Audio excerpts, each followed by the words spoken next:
É preciso compreender quais são as causas da sua ansiedade, o que você tem vivido, e dentro desse mecanismo da ansiedade, dentro dessa perspectiva de autoconhecimento, você saber também a que situação você está submetido, né? Muitas vezes um conflito pessoal, familiar ou profissional que gera tanta tensão, e muitas vezes você não pode ficar livre dele rapidamente, né? Você está ali numa situação bastante delicada, complicada da sua vida, e você tem que ter calma, paciência, até você conseguir se libertar disso, né? Então, eu afixei aqui no chat do YouTube o link da Black Friday para você realizar a inscrição aí. Vai ser um prazer atender vocês. Combinado?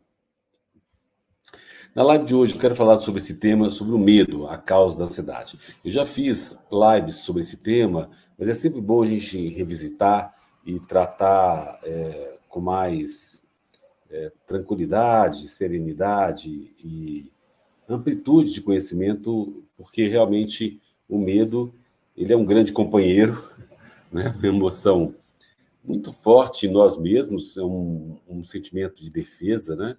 Que o organismo tem, que nosso psiquismo tem, mas que muitas vezes o excesso dele acaba gerando tensões e causa ansiedade mesmo, né? E aí, essa ansiedade ela é baseada no medo mesmo, que a gente precisa entender esse medo, muitas vezes acontece antes de a gente ficar ansioso, né? E aí, esse medo pode ser definido como uma agitação. As pessoas com ansiedade falam muito disso, que elas sentem uma agitação, um nervosismo interno, como se tivesse o peito vibrando, né? Na verdade, muitas vezes você não percebe que há um perigo iminente, você não sabe dizer o que é, mas essa inquietação, essa apreensão, esse nervosismo, essa agitação interna, né, é muito forte e um grande causador da ansiedade mesmo, né? E às vezes, mesmo que você faça meditação, que você faça atividades que te relaxam, às vezes não é difícil ficar livre dessa inquietação, desse pavor, dessa apreensão de que alguma coisa está acontecendo e que não é legal. É como se você vivesse uma situação onde o outro estivesse te agredindo. Não precisa ser uma agressão física ou uma agressão com palavra violenta, mas muitas vezes você pode estar numa relação afetiva e essa relação te deixa inseguro, insegura. E muitas vezes também nem é culpa da pessoa, né? É uma emoção que você vive que é muito parecida com outras vivências anteriores ao longo da sua vida. Como se você estivesse inseguro sobre o amor do outro, você estivesse inseguro sobre se aquela relação que você está se entregando, ela realmente ela é confiável.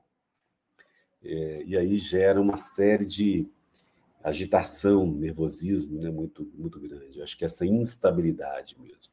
E aí o medo ele se instala e ele ele pode causar os sintomas físicos, os sintomas psicológicos, emocionais, espirituais, um sofrimento, uma situação que é muito difícil. E às vezes a sensação é que há uma ameaça iminente, como se você estivesse sendo atacado de uma forma objetiva ou de uma forma subjetiva. E como se você não tivesse recurso ali para se proteger contra aquela ameaça mesmo, né? E aí essa sensação de fragilidade, ela aumenta muito uma insegurança, uma instabilidade, um medo muito grande que causa os sintomas da ansiedade.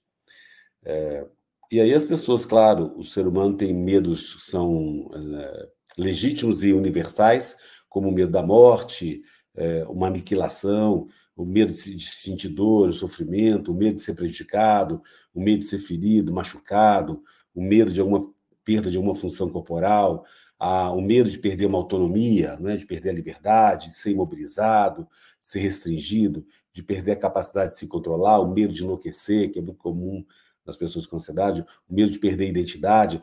Quando você perdesse a si mesmo, a sua personalidade, aí você não sabe mais quem você é, e você não consegue mais conectar-se socialmente, psicologicamente e emocionalmente, né? O medo do abandono, né? O medo de perder o amor, a aceitação, o medo de ser rejeitado, separado aí dos entes queridos, o medo de perder essa conexão. Então, existem muitos medos aí, o medo de estar moralmente errado, né? De estar culpado de algum ato que você está fazendo, o medo de perder esse senso de autoidentidade mesmo, né? Essa morte do ego, vamos dizer assim. Então, esses medos todos, eles são alimentadores mesmo, de medos instintivos do ser humano, né?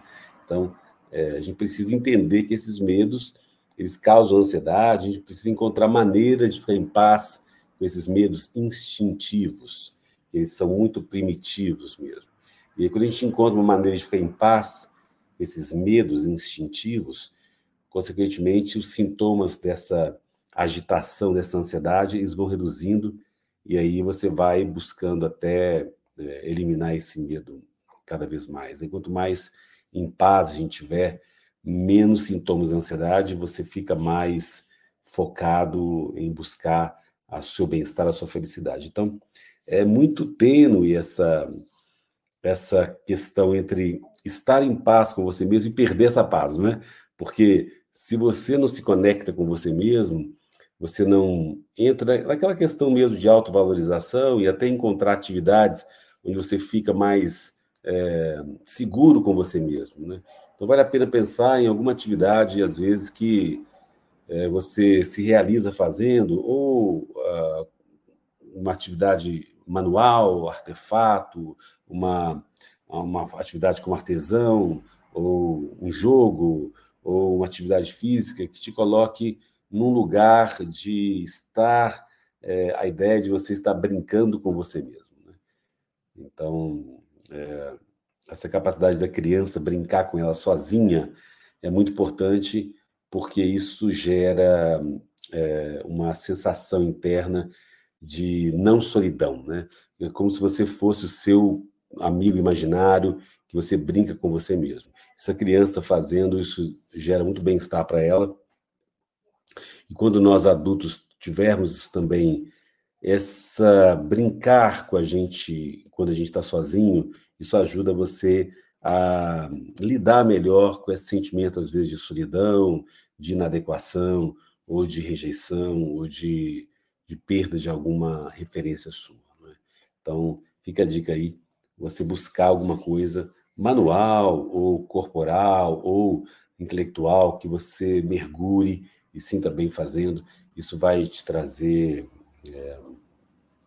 mais bem-estar pouco a pouco, né? E aí você pode, aos poucos, diminuir esse medo e eliminar o medo totalmente. Eu sempre falo aqui da gente poder eliminar o medo dos sintomas da ansiedade, né? Porque muito das pessoas com ansiedade, claro, elas ficam apavoradas com os sintomas, que são muito fortes, e acaba trazendo uma sensação de fragilidade muito grande. O incômodo, porque os sintomas são muito ruins mesmo. Então, se você vive com sintomas de ansiedade, você tem aí esse foco acentuado nos sintomas. E muitas vezes é tão automático que você não consegue separar, né? Você não consegue esquecer dos sintomas mesmo. Lembra quando eu trabalho aqui as meditações? Então, a gente tem no meu canal várias meditações gratuitas que você pode fazer. Você vai trabalhar voltar o foco. Então, muitas pessoas falam comigo assim, doutor Paulo, eu não consigo concentrar na meditação. Tem dia que minha mente está tão agitada que eu não consigo concentrar. Na verdade, você não precisa conseguir concentrar. O ato de você voltar o foco na respiração, ou nas frases, ou no escaneamento corporal, esse voltar o foco, ele já é um ótimo exercício para você encontrar essa paz interior com você mesmo, né? Então, muitas vezes você não consegue fazer isso porque os sintomas são muito intensos e a mente está muito acelerada, e aí fica difícil de você conseguir concentrar. Mas não significa que você não conseguindo concentrar, você não está meditando, né? Meditar não é só conseguir concentrar. Principalmente o Mindfulness, que a gente trabalha a técnica aqui do Mindfulness, que é voltar o foco sempre que você deixar a mente navegar, viajar, ela devagar. Porque essa mente que divaga, essa mente que navega aí, ela é o natural da mente, né? O natural biológico, o padrão, o default, né? O padrão natural da mente. Então, deixe isso acontecer e com leveza, com gentileza, com suavidade com você mesmo, você volta o foco. Isso vai te ajudando a ficar mais centrado, né? Além de fazer essas atividades que possam te colocar num lugar de paz interior, de maior conexão com você mesmo, tá?